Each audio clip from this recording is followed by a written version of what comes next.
जवाद साहब आप रोशन को लें, बैक साइड पे जाएं। आजम आप छत को कवर करें, माजिद को लें। आमिर आप मेरे साथ आए, छत को कवर करेंगे।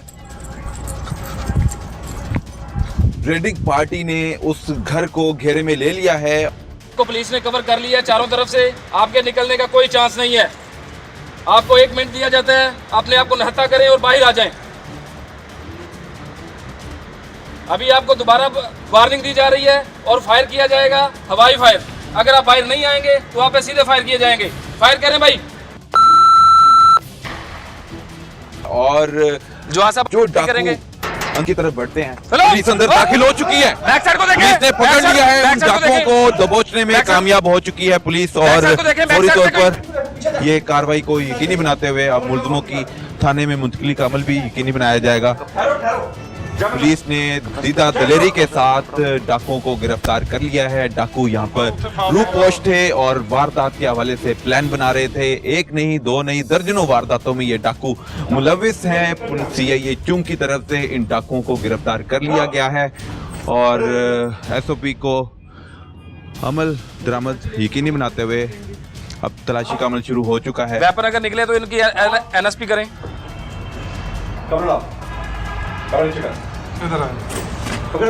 इन डाकुओं को अब गाड़ी की तरफ मुंतकिल किया जा रहा है।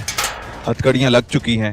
नाजरीन ये वो क्राइम पेशा अफराद हैं जो शहरियों को गन पॉइंट पर उनके कीमती सामान से महरूम कर देते हैं। अब इन्हें थाने की तरफ मुंतकिल किया जा रहा है। बिल्कुल डाकू गिरफ्तार हो चुके हैं और एएसआई जवाद और सब इंस्पेक्टर खुरम हमारे साथ है जिन्होंने इस कार्रवाई को कामयाब बनाया। इस शानदार कार्रवाई के पीछे इनकी टीम है, इनके इंचार्ज हैं। सीआईए चुंग से इनका ताल्लुक है और 2 ऐसे खतरनाक डाकू चोर गिरफ्तार हुए हैं जो शहरियों को कीमती सामान से महरूम करने में आगे आगे रहते थे, लेकिन अब ये मुलजम पुलिस के आगे लग चुके हैं। पुलिस ने इनको गिरफ्तार कर लिया है। जो रेडिंग पार्टी के इंचार्ज थे खुरम साहब, उनके साथ हम बात करते हैं। अस्सलाम वालेकुम। जी वालेकुम सलाम। आप बताएं ये बड़ी कार्रवाई और दीदा दलेरी के साथ कार्रवाई को यकीनी बनाना कितना मुश्किल होता है, कितना आसान होता है? ये जी बहुत मुश्किल काम है। इनको हमने लोकेशन से ट्रेस किया है। अभी इनकी लोकेशन आई थी, रैकी हमने लगाई हुई थी।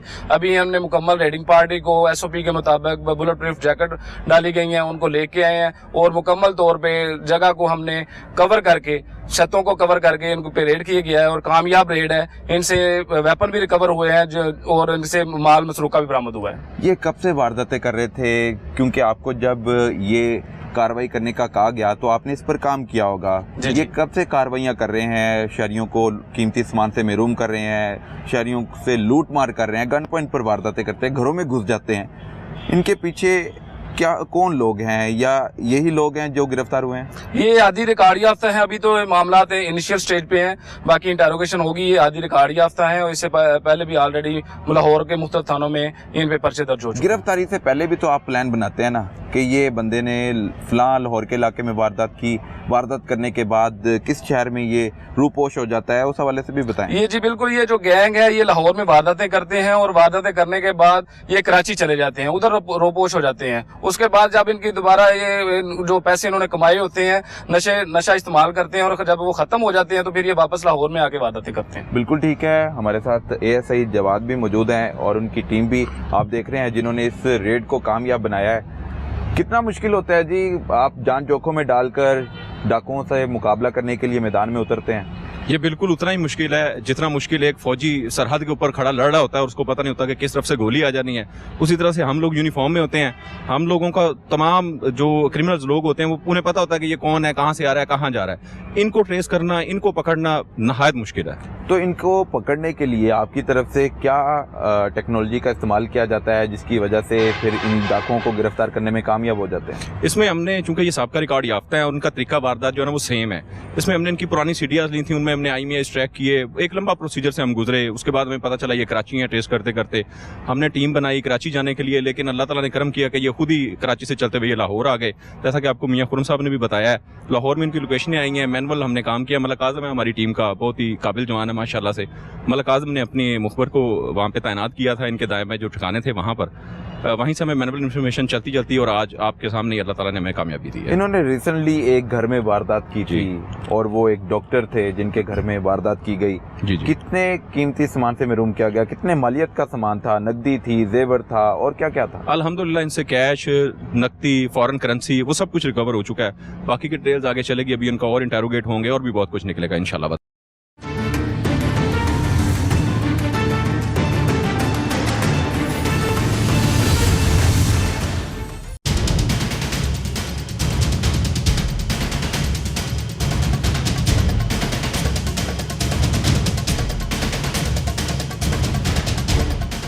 वेलकम बैक नाजरीन। डाकुओं को सीआईए चुंग ने गिरफ्तार कर लिया। ये डाकू कब से वारदातें कर रहे हैं, कहां कहां वारदातें कर चुके हैं, कितनी वारदातें कर चुके हैं, ये और बहुत कुछ जानिए प्रोग्राम थानेदार में।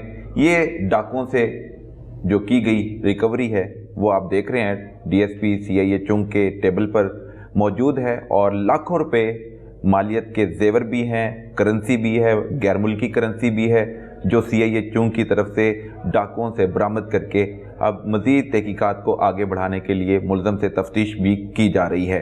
नाज़रीन, मेरे साथ डीएसपी फारूक अवान हमारे साथ हैं। इनसे जानेंगे कि कितने रुकनी ये गैंग है, कब से ये वारदातें कर रहा है और किस टीम ने ये गिरफ्तारी को यकीनी बनाया। आखिर ये वारदात करने के बाद रूपोश कहाँ होते थे वो भी आपके सामने रखेंगे। अस्सलाम वालेकुम सर। एक कामयाब रेड के बाद ये आपने रिकवरी की, शहरियों से लूटा जाने वाला माल आपने बरामद कर लिया। ये आसान काम नहीं होता। आपकी टीम में कौन कौन से ऐसे तफ्तीशी थे जिन्होंने इस रेड को कामयाब बनाया और रिकवरी की? पहले तो आपका बहुत शुक्रिया।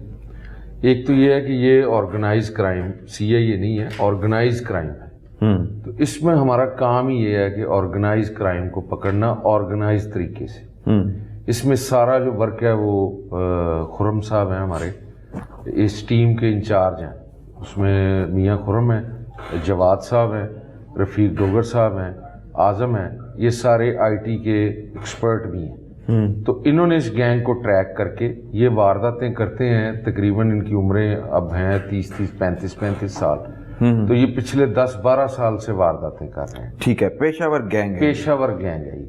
और जब ये यहाँ से लाहौर से वारदातें कर लेते हैं तो ये लाहौर छोड़ देते हैं, कराची चले गए, बड़े ऐसे शहर में जाते हैं जहाँ पे बहुत ज्यादा रेल पेल हो और वहाँ पे ये आइडेंटिफाई ना हो सके। तो ये ज्यादा टाइम अपना वहाँ पे गुजारते हैं। पहली वारदात इन डाकुओं ने कब की? आपने तहकीकात की, तफ्तीश की, तो अब तफ्तीश के बाद क्या क्या इंकशाफात उन्होंने किए?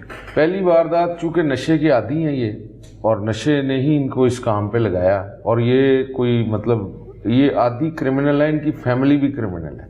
ओके। कोई ये ऐसे नहीं है कोई हादसाती तौर पे आए हैं, ये प्रोफेशनली इनका यही काम है बाप दादों से।